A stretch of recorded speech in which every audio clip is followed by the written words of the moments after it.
বর্তমানে বাংলাদেশের সরকারকে, বাংলাদেশের যে ইন্টারিম গভর্নমেন্ট নামে যেটা চলছে, এটার আসলে বৈধতা কি?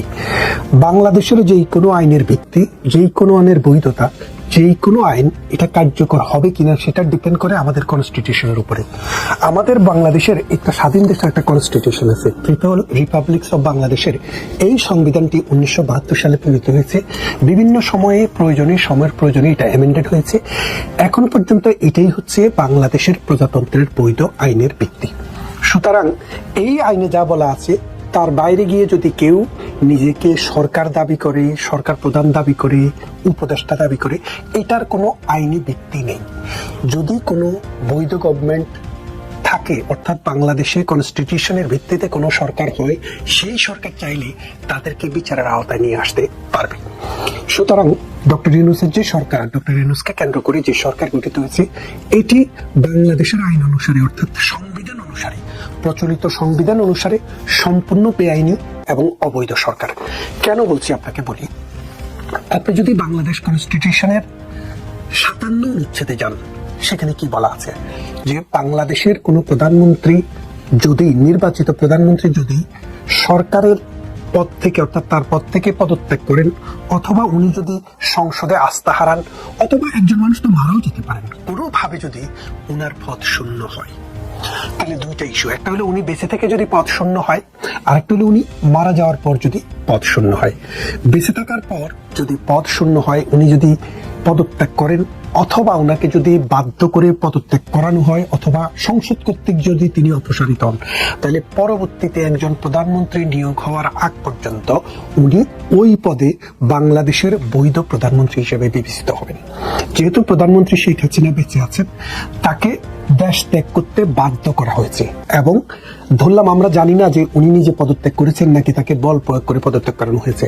উনি স্বেচ্ছায় পদত্যাগ করুন অথবা বল প্রয়োগ করে পদত্যাগ করানো হোক, উনি কিন্তু পরবর্তী প্রধানমন্ত্রী নির্বাচিত হওয়ার আগ পর্যন্ত বাংলাদেশের বৈধ প্রধানমন্ত্রী। এবং আজকেও তিনি, এই আজকে 2024 সালের 30শে অগস্ট উনি কিন্তু এখনো প্রধানমন্ত্রী।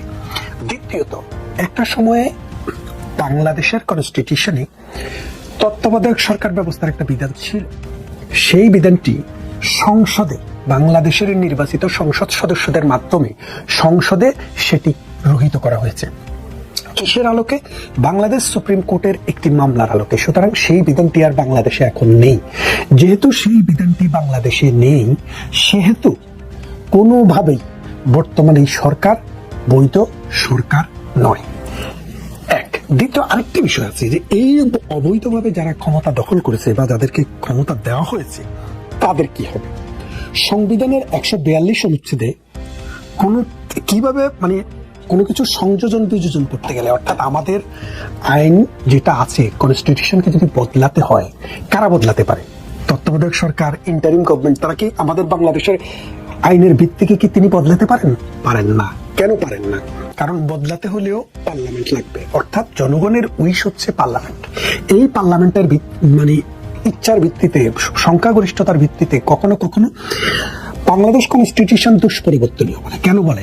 বাংলাদেশ কনস্টিটিউশনের দুইটা পার্ট আছে। একটা পার্ট হচ্ছে মানুষের ফান্ডামেন্টাল রাইট, এবং কিছু স্পেসিফিক আর্টিকেলকে বলা হয়েছে যে এই আর্টিকেলগুলো সংসদের 300 জন সদস্য একসাথে ভোট দিয়েও পরিবর্তন করতে পারবে না। এটার জন্য লাগবে হলো গণভোট। অর্থাৎ যেগুলা আমাদের 1972 সালে প্রণীত সংবিধানের, যেটা আজকে পর্যন্ত বেঁচে আছে, সেটার যে ফান্ডামেন্টাল স্ট্রাকচার, এটাকে চেঞ্জ করতে হলে প্রথমে গণভোট দিতে হবে।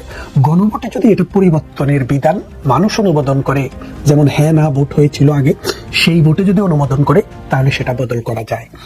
আর যদি সেটা গণভোটে অনুমোদন না করে, সেটা বদল করা যায় না।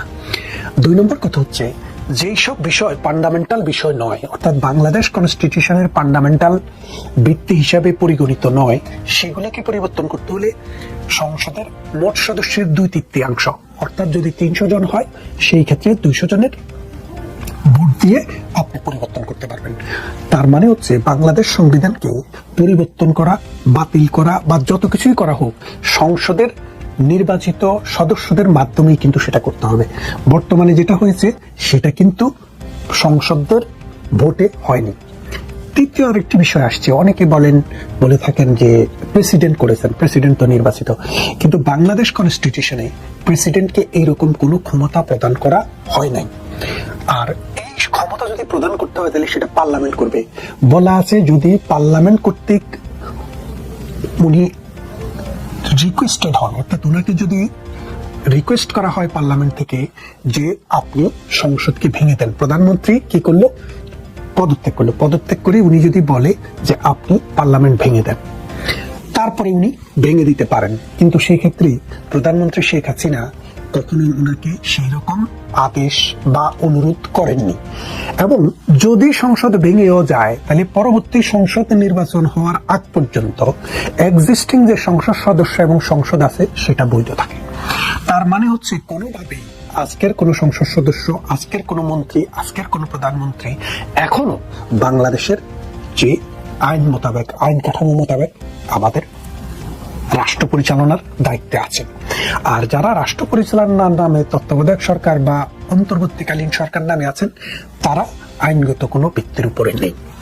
সংবিধানে একটি কথা সুস্পষ্টভাবে বলা আছে, যদি কোনো ব্যক্তি, কোনো গোষ্ঠী জোর করে এভাবে ক্ষমতা দখল করে, ক্ষমতা দখলে সহযোগিতা করে, অথবা তারা এই ক্ষমতা দখল প্রক্রিয়ায় অংশগ্রহণ করে, তাহলে বাংলাদেশের আইনে তাদেরকে যে সর্বোচ্চ শাস্তি আছে সেই শাস্তিতে তাদেরকে দণ্ডিত করা হবে। বাংলাদেশের আইনে সর্বোচ্চ শাস্তি হচ্ছে মৃত্যুদণ্ড।